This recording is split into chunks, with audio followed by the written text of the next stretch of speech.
Yeah, so today our session is talking a little bit about Mau Taiaha, which is one of our indigenous Māori martial arts from New Zealand. We have a few, so Mau Taiaha is the main one that you'll see practice, but you also see Mau Patu, so the patu is those little clubs. But yeah, this weapon's the real big one. Today it pops up in a lot of kapahaka, but there are a couple of groups that still do like the martial side. So down in Rotorua, there's a guy who, Patrick Mohi, who does Anamakoia Island. He's real good. And then also Powder Sharples up in Auckland. Like they're the two main ones if you want to look up more. But yeah, so this weapon it's a bit weird looking. So a brief primer of what it actually is for. It's basically designed to be a utility weapon made out of wood. So on this side you have what's called the rau. This is the striking blade. And you don't hit with the flat side, you hit with the sharp edge. Right? So the idea is that it's sharpened down to the point that you can split someone's skull or anything like that. Here in the middle is the tinana, the body, which you hold. And then down here you've got the upoko, which is partly for decoration and partly for a handhold. And then also you've got the ariro, which is like a stabbing point, essentially. So you've basically got a wooden knife combined with a big wooden club / sword. So that's sort of the idea of what you do with this. And you'll see when we do the weapons, it's got some interesting characteristics. So some of it will look a lot like jaw stuff because you're still hitting with a stick, but some of it also is focused around the asymmetrical shape of this. So there's a whole bunch of techniques which we'll go through which are designed around starting from a range where this is useful and then closing the distance down until you're fighting with this part of the weapon, which is really interesting. So just some brief little primer about this. This is from, the story around this is that it was originally a weapon, back in the olden days, the Rongomatani and Mātauranga, which are two Māori gods, had a war, and Mātauranga went to Rurutangiako, who was a god of the forest. He gave his son Akirautangi for this, and so which is another reason that we use the word akiake to make most of these. But because of that, this is tapu, if you're familiar with that word, so kind of sacred or reserved, which means if you're using a taiaha, or even if you're using a jaw, don't eat what you've got in your hand, because that's considered to remove the tapu. Don't leave it somewhere that someone can step over it, because showing your genitals to it's very bad manners, and you also don't want to stab the point into the ground. Again, because it can remove the tapu and it's taking papa's one. So I'm not using this one today because it's a little bit fragile, but today I just want to go through a little bit of the basic movements, the footwork and the stance that we use, and then also do a couple of the sort of paired drills that we do for Maurako, and talk about some of the principles of distance and timing and how they get sort of encoded into these drills. Because obviously Maurako, like Aikido and stuff, we didn't have armor back in the days here, and obviously these things, we didn't have any foam padding to put around them, so if you got hit with one of these for real, you were getting badly injured. And so all the training was drills originally, drills and solo forms. Okay, cool, so we'll start off. So just give yourself enough space that you can sort of swing around, you're not likely to hit someone. This is dying out a little bit. So if you need to spread out, that's all good. Sorry, apologies to the camera because I'll be facing in different directions, but you'll be able to see from the side. So the rules of this, just pick a side that's going to be your upoko and your ariro. And that's the side that you want to keep track of that. So if you can find an identifying feature, I should have put some tape around these probably, but that's all good. If you lose track, it doesn't matter all that much. And we're going to start off just holding it in your right hand. Sorry to any lefties. Weapons in your right hand. The ariro is always pointed up, of course. And this position we call tūwhakanoa. Tūwhakanoa means just standing ready, I suppose, or standing in a common position. And this is our start. This is sort of attention. From here, we go to a position called noa, and noa is our basic stance. And so to get into our basic stance, you're going to take your right foot and slide it back. You're going to make sure you're up on your toes, your knees will be bent, and you want it to be so that if you drop your knee down, your knee's roughly in line with your ankle here. So if you want to check that's about the right distance. In terms of separation, it's up to you. You don't want to be right out here because it's a big target, but if you're here, because you're on your toes, you'll fall over. So just roughly shoulder width. And you don't want to be leaning on your raka here. Your left hand goes on your left hip, and one of the tricks of this to stay stable is to keep your knees bent, but also with your hips, you want to curve it under like this, so curve it to the front. If you're out like this, you'll topple, so you want to be nice and locked in. So it should almost feel like you're sitting in a chair, except the chair is your calf muscles. So if you're feeling your calf gets off that. Okay, so back to tūwhakanoa, and we'll just put back into noa a couple of times. So noa, nice. Okay, tūwhakanoa, noa. One more, tūwhakanoa, noa. We're going to go into our basic ready stance. So just like, with our sword or jaw, there's a whole bunch of different ready stances you can use. So we've got a ready stance of Hawaii Ki 2, which is like our hustle and jaw. You can use this ready stance. There's one over here. There's even one down here. But the one that we'll be working from today is called popotahi. Popotahi is the rākau straight up in front of you like this. You want this hand to be roughly shoulder height, your right hand, and your left hand down here. So to get there from noa, what we do, put the weapon out flat like this. Your left hand is just behind the ariro. Turn your left hand over and point it straight up like that. Nice. And just straight up in front of your face. Cool. So don't worry too much. Just left hand at the bottom, right hand at the top. Nice. Yep. So if I turn around this way, so we'll start from noa. Put our left hand on top of the rākau like this. Switch our right hand and lift it up flat in front of you. And your right hand should be right on the center of balance. So you don't want to be grabbing it all the way out here. You want to be right in the middle of it. And then your left hand switches position and just turn it up in front of you like that. So from there, straight up in front of you. Nice. Okay. And that's popotahi. So this stance is great because you can move it in and out. It's protecting your body. And you'll see a bunch of parries that we do with this. All you have to do to parry from this position is turn your body so that the stick's in between you and the head, which is great. So last time I went through a form called ngā āhai, which is our basic blocks and stances. I don't want to go too much on that again today, bit of a repeat. We can do it at some point, but I do want to just touch on some of the basic movements. So the first basic movement I want to go is to a stance called huanui. So huanui is out flat like this. And you'll see it a bunch of times when we do parries, we're doing this movement. So the important trick with this movement is from popotahi, you want to bring your rākau down to be at roughly your waist height, and your hands should be equal distance on either side. Obviously, if you've got a short stick, it's not going to work so well. So up to here. When you move down, you want to avoid just swinging your arm, because if you just swing your arm, you don't have as much power. So instead, we do this little bit of a wrist flicking motion. Yeah, nice. So the wrist comes down. As your hand falls, you snap it out like that. Just see the camera. So you're standing like this, turning your rākau out, and then it snaps down at the end, which gives you a little bit of extra power at the end of your strike. And that's huanui. And to go back up, just pop back up straight. Nice. So we'll do a couple of times. Huanui, popotahi. Huanui, popotahi. Huanui, popotahi. Okay, nice. Cool. So we'll see this movement in a couple of different places today. So we can go back to north, stretch, swing your legs out if you need to, stretch your calves, and we'll just do the next section. So the next section I want to touch on is our strikes, which is we call ngā pawa. So again, there's a whole form of these. We won't go through the whole form. But the main thing with our strikes is we want to keep that wrist movement the whole time. So that's where all the power comes from in Taiaha. That in our body, of course, but almost every movement that we're making, it's that same wrist movement that's happening. Okay? So if we go back up to popotahi, make sure you stance, right leg back, left leg forward, knees bending up on your toes. Nice. So our first strike is called pawa upoko, which means a strike to the head. And so for pawa upoko, we're going to step forward with our right foot, your shoulder and your hip twist in, to get the most amount of power, and your hand's going to snap out straight. And come straight back. Nice. So up here, and then snap it out down the line. Awesome. Cool. A couple like that. Nice. And you want to try time it so that as your hip and arm come into place, almost diagonally, that's when the snap happens. So everything should happen all at once, and that's when the tension comes in. So, of course, it's a basic principle with all our weapons. You want to be relaxed right up until the point you hit. So here, strike it, and back. Nice. Okay, so we'll do 5, and then we're going to do this with a partner so you get a feel of what it's like to hit something. Okay, so, tahi, back, dua, toru, ba, lima. Nice. Back to noa. We're going to go down. Yeah, so sorry, you get back to noa. So popotahi, turn your hands over and put the butt in the ground. Grab the top, back here. It's a little bit startled, but it's just getting you in the habit of making sure you're not crossing your hands over and all this kind of stuff. So it's that movement there. Nice. Okay, back to bucket noa. So what I'll get everyone to do real quick is just partner up. Someone that's about the same size as you, ideally.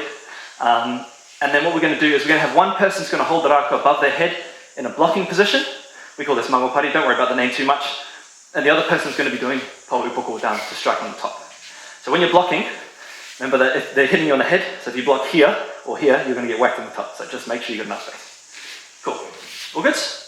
Nice. Get partners and we'll do a bit of practice. The main point of today. So for our next strike, we're going to do a strike to the side or to the body. So this we could call pawa tinana. And it starts exactly the same popotahi. And actually every movement up to about here is the same. So all it is instead of snapping straight, you let the snap come into the side like that. So what that means is you step forward, your hips still curl in, and then this hand comes up to your shoulder, or up to your side, and then it snaps out there. So the trick with this one is you don't want to telegraph it by doing this, right? This is why we use this popotahi stance, because that strike and that strike look exactly the same up until you move, essentially, which is really good for these techniques. So we'll go to popotahi. Everyone jump up, popotahi. And we're going to do that paua tinana. So from this side, we step in, this hand comes up, and this arm does that same flick out motion to strike them in the side of the body. And again, we're trying to close, let the flick happen at the same time as the hip and the shoulder close. So everything should be same time. Cool, so we'll do a few.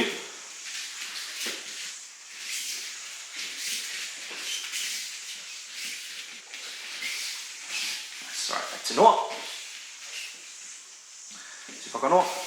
Nice. Okay, we'll do partners again. The block for this one, we'll just cut on the right side for now. Just for today's training, that'll be enough. And so the block for that is you're just going to stand like this, so in your noa stance with your stick and popotahi. So if Clive was going to hit me, and he was going to hit me from this side, I'm just going to stand like this and just make sure I'm blocking. Yeah, nice. And just obviously be careful with your partner's fingers, because especially with the jaw, there's really not a lot of room in between your hands. Okay, all good. Which is going to be a bit of a footwork drill for if you've done judo or even aikido. And what we're going to do is we're just going to practice moving back and forward and side to side. So the great thing about being up on your toes is that it's very easy to do this. You don't want to be, we can step, as you'll see, but for our basic footwork, we're just going to move our stance, and we always move with the same leg first. So if I'm going forward, my front leg goes to my back, going back to my front, going left, and going right. Okay. So we'll just practice that a couple of times, going forward and back. So just see if you can follow me. I'll start off with a nice easy pattern, and then I'll do it a bit more random, and see if you can just follow which way I'm going. And the whole time, if you're feeling unstable, stop, get stable, and then start off again. It's better than sort of falling over the whole way through. Okay. Nice. Forward, back, left, right.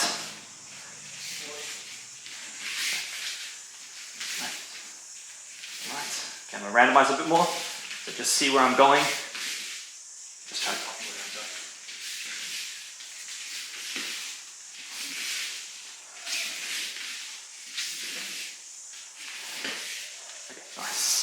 Now we're going to do that with a partner. So can be same pairs or not. One partner is just going to move first, and the other partner is going to try to match them. So you want to stay the same distance away. So if I'm doing it with Clyde, if I was here, if I move in towards him, he's going to move back. And if he moves in towards me, I move back. I go this way, nice, yeah. So exactly the same drill you see in judo, karate, all this stuff. And it's just getting us used to maintaining the distance. All good? Cool. Alright, let's go. So, what I actually really want to do today is a set of movements called ngā cuddle. So I mentioned we've got 3 or 4 forms. So the first one, ngā ahai, is our basic stances, ngā pau is our strikes, ngā cuddle is our parries. And these are a bunch of techniques which are all designed around, they attack, I do something kind of response, and then I win. You'll see some schools today, this is not a criticism of them at all by the way, use a style of moraku that's very fencing. So they have moraku and they like to fence with the tip of it like this. Which does work very well in one-to-one, but if you've got a big chaotic situation or you're in the bush or that sort of thing, of course back in the day it's quite hard to sort of fence one-to-one without getting hit in the back of the head.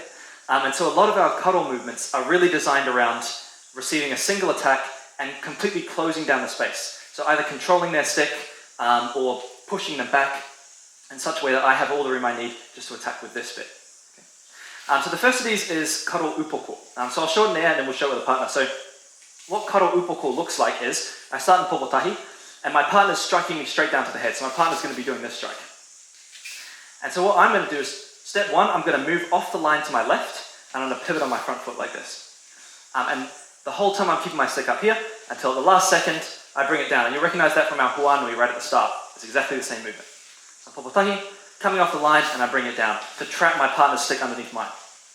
From here, I'm going to enter in slightly with my foot, and then I'm going to do a thrust with the back end of this.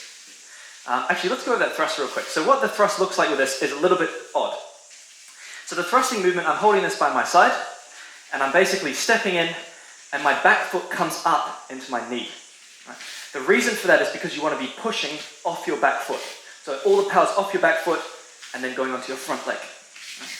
And you want to time, again, that touch at the same time. So we'll do a couple, just straight in the air, yeah. And the main thing to focus on is the weight shift onto your front knee. Nice. Cool. And always looking at what you're stabbing. It's very tempting with this one to look off to the side, so try to keep an eye on your target, which will be about the solar plexus. Okay, we've got the basic idea. It's another one that takes a while. So from this Cuddle Upora, standing nice and now Popotahi stance. Step 1, moving off the line and twisting my back foot in behind. So just that movement with my feet. Still up on my toes, and my rako just comes down to my side. From here, stepping with my front foot, thrusting to the sternum, and now I'm going to pull back. That's just a recovery. So we're going to do that in 2 steps. 1, 2. 1, 2. Nice, we'll do a couple all together.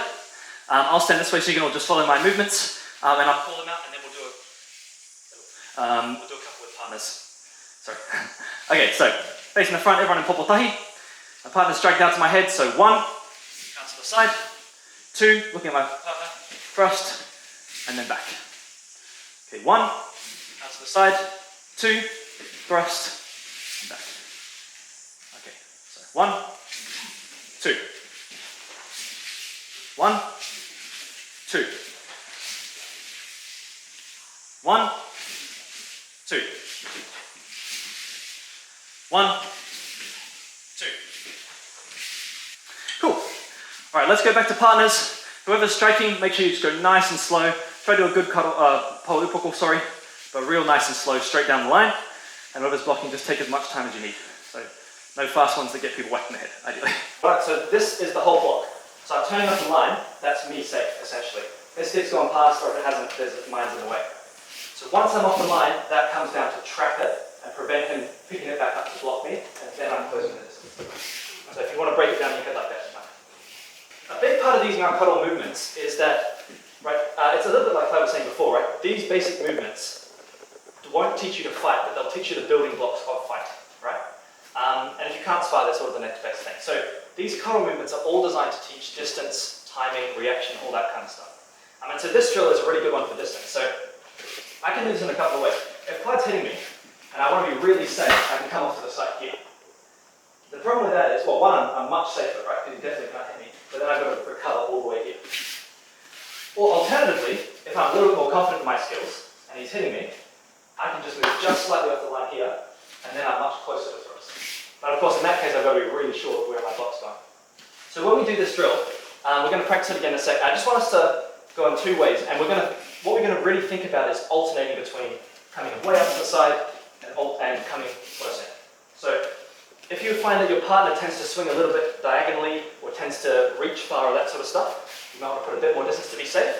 But ideally try to do a really nice cut down, and then whoever's receiving the technique, see if you can go, okay, this time I'm going to go out to the side, and this time I'm going to just come in really close. Just so we get the hang of understanding those 2 differences and distances and which one we want to use when. So just one more note with this one is the reason that you do that turn, part of it's to keep yourself safe, but it's also to align your thrust. So when I do the turn right at the start, and I'm off the line, you'll notice my feet are almost lined up to where my partner was. And the idea of that is I can just go straight in the throat. So especially if I'm doing a close in one, I can just lift it up like this. If you end up too far out here, you'll find that you have to almost jump like this. And jumping around a corner is pretty tricky, and it doesn't give you a lot of power. So that'll be that. Cool. Okay, so yeah, the main purpose of that cuddle is to understand about how far laterally you want to go. The next one is going to be about how far in you go, so whether you enter or whether you don't enter. This one is called Cuddle Kaki, so kaki means to the neck. And so it starts from a position where my partner's going to come here and strike to the side of my neck. And again, it's the same movement we use for the body. I'm just stepping in, letting my hand rise up, this hand comes in, and then that's snap. So it's just this movement again. Yeah. And so that's a strike to the neck, to the kaki. And I'm going to start off by blocking this one. I'm just pivoting on my front foot again and putting the back out like this. So they're striking to my right side. It's going to strike to my right hand side. Sure, I'll show you move across.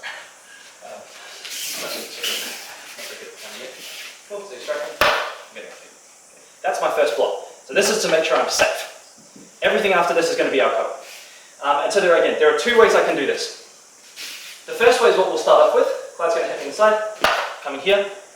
I'm going to step across with this foot, and I'm using this end of the stick to lever him over like that.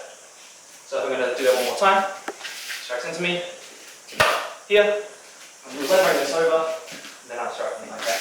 So in solo, what that looks like is I'm here, blocking this side, entering slightly with this foot, and this kind. It's almost like a paddling motion on that side.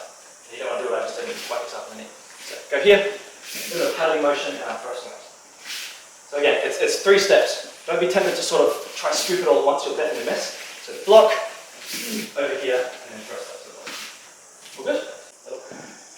Not sure about that, I'll talk about it. So the other variation of this is, again, like I said, depending on how much you enter in towards them. So Clyde raised a really good point, which is, when I'm doing this block, if I block really high on my stick, then I'm going to have to use this bit to hit them with, right? Because that's what matches up. If I block around here, then I can use this bit at the bottom. And that will depend on your height and their height and all this kind of stuff.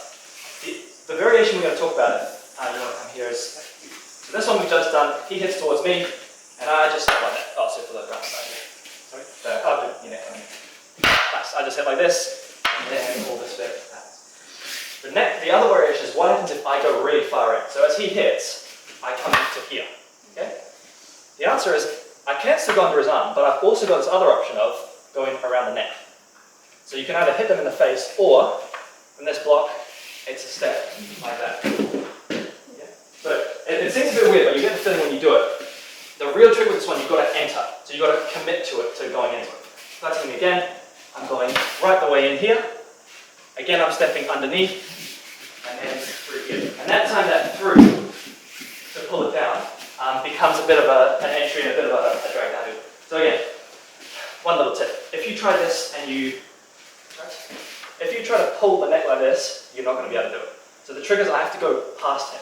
So I've got to go in here, and I've got to just leave this where it is, and use this in my body to make it match.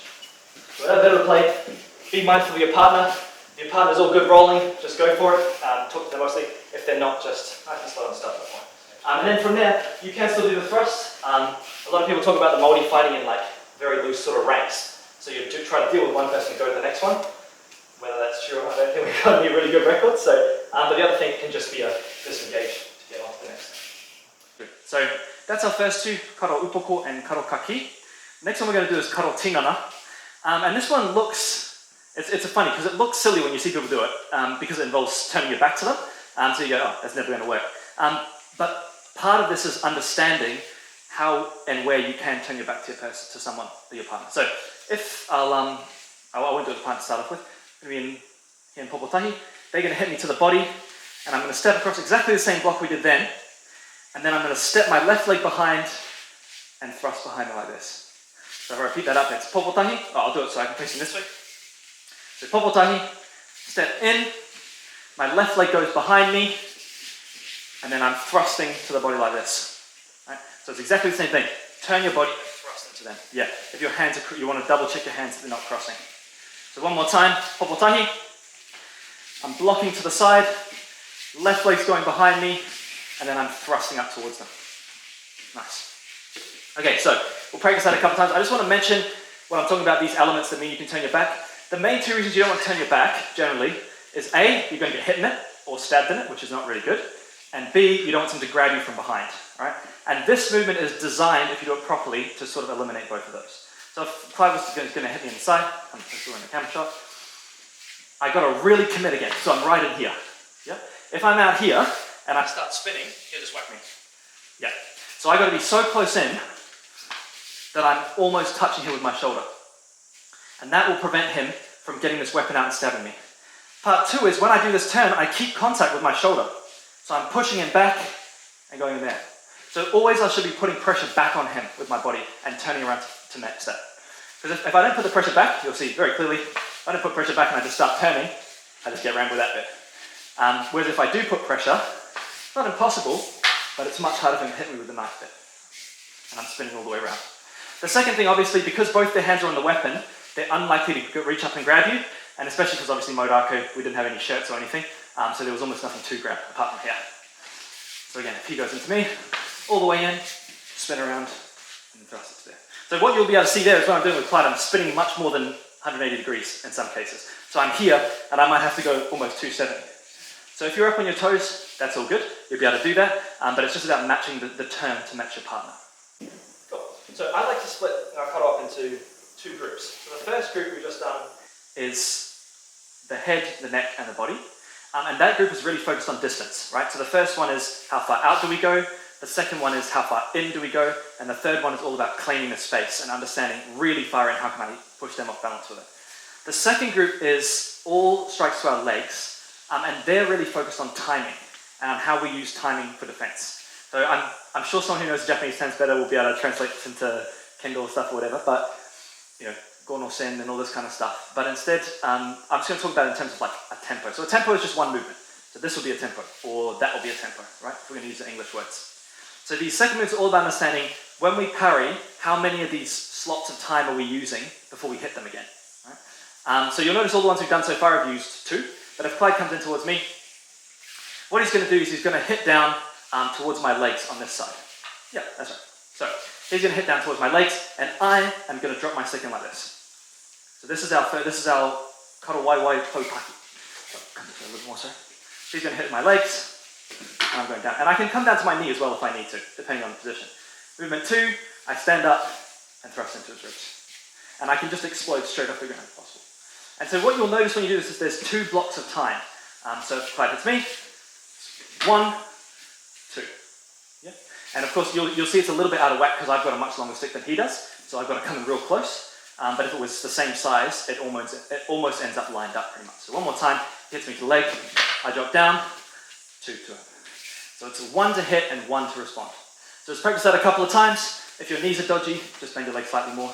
And then we'll go on to the second part and I'll talk about the difference with the tempo and what I mean by that. Alright, so the next movement is all about defending in a single tempo or a single unit of time. Right? And so the idea of it is, I'll show you the basic movement. Got enough ceiling room. I'm going to jump up to dodge Arako, and at the same time I'm heading down like this. So really, really important that that hit is not there, because it's not very comfortable. So as this hand snaps down, the left comes up under your right arm like this. So if I do it from the side, it's up like this. Okay? So I'll show you what that looks like. I'm here, I'm popping off my feet, and it's that movement. Your heels come up to your butt. If your knees are dodgy or you don't want to jump, just lift your front foot like this. Okay? The idea of this is it basically makes your legs totally safe for about a second, or half a second. So you've got to time it right, but in that case you're safe. It looks up like this, okay? Or up like that. And the idea of this is, the reason it's in one tempo is, if Clyde comes to hit me, tell me this is tricky, so yeah. So what you can see is, at the same time he was going to hit me, I would hit him. So it's really good because it means he has no chance to block whatsoever. If he doesn't see that coming, he's already out of position, I'm just going to hit him. The problem of it is you have to time that perfectly as well. So the other one, you have heaps of time. If you get there in time, you're fine. But then he might respond as well. So this one, it's high risk, high reward, put it that way. So we'll do a bit of practice of it, just with the timing. If you're going to be striking, give them heaps of warning. Don't just sort of try to whack them, or you'll end up with some broken ankles. But just give them heaps of warning, and then try and make the space and strike at the same time. Cool, okay, so that one, like we've just seen, there's 2 different techniques then. It's the idea of timing. How do I want to use the time that I've got? So I can either be real safe, protect myself, and then attack, or I can try to time it just right, knowing that if I get it wrong, I'm going to get whacked in the leg. So again, risk it all or done. The last one of these cuddle we're going to do is another Cuddle Waiwai, and this one is sort of a bit of a bridging movement. So it's the idea of, okay, let's say I managed to get back and do my block, but now he's recovered and I can't just hit him. What am I going to do next? All right? So I'll show you this movement just in the air. What it looks like is I'm on my hip. He's striking down from this side of my knee. So I'm going to jump back and block with this stick here. So just swinging it down like this, jump back and block. Now obviously, by the time I get up to anything, he's already going to be gone. So my next movement is I'm going to step in and hit him on the right, because this is going to get his defense on the right, on the left, and then I'm doing a bit of a grabbing movement like this. So I'll show you with Clyde to make it a little bit easier. He's going to hit me down on this side of my leg, and I'm just going to jump back and get out of the way. I'm going to hit him on the right hand side.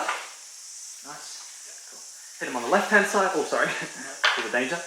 And then for this move, I'm going to do just what I did on our second movement, on Cuddle Kaki. So the hand stays here, and I'm coming down like this. So I'm doing this entering movement, and then I'm going to thrust into it. And again, so the idea of this movement is, He's striking towards me. I blocked. Oh no, he's going to get his thing back. I'm going, okay, I have to recover this initiative by getting in. So the way I'm doing that is I've lost control of the fight, but I still want to deal with him quick. I don't want to be going back to the attacking and blocking because it's dangerous. Any boxer will tell you if you're just standing there trading punches, that's the most time we're going to have a hazard, right? Because they can hit you as easy as you can hit them. So here, I've got here, I don't want to get back to fencing, so I'm coming in, and then around here. So I'm going to strike, and then control. So you'll see the idea in Aikido, we do it as well, always an intention of going forward. So I'm doing this block, when Clyde comes to hit me, I'm going back, but I'm still looking, I'm still going to move into him. And so as soon as I can, I start moving like that. So there's a couple of steps in this, but just to break it down real quick for a solo, he's going to hit, jump back and block like this, strike on the right, strike on the left, and then enter past so I can do this thrust. Did the weapon vary in size depending on the person that was using it? Yeah, it would have. There's a lot of variations of these. So this one is got a.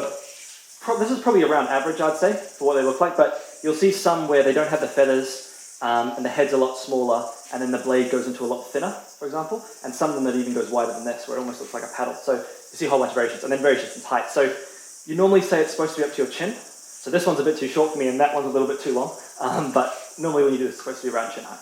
And obviously, we didn't have any machines back in the day, so these were all custom made. And so you'd ask the local person to make them and design them for you, essentially.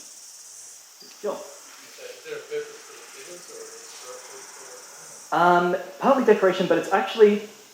I always thought this was a silly reason, which is that they talk about using it for distraction. And I've never thought that worked. And then I saw a TV program where they did Mau Patu, which is with the patu, and they have a little string and a stone on the end of it.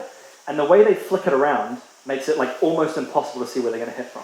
So what it does is it just adds that extra dimension of when you're doing all this curling motion, it stops people being able to follow this end and easily work out where it's going. So as I'm coming in, it's all just these feathers are almost dancing around and making it sort of distract where it's coming from. So it just adds that extra little element. Yeah. How much it works, I don't know, but I think when you see the really good people using it, it's it is very distracting.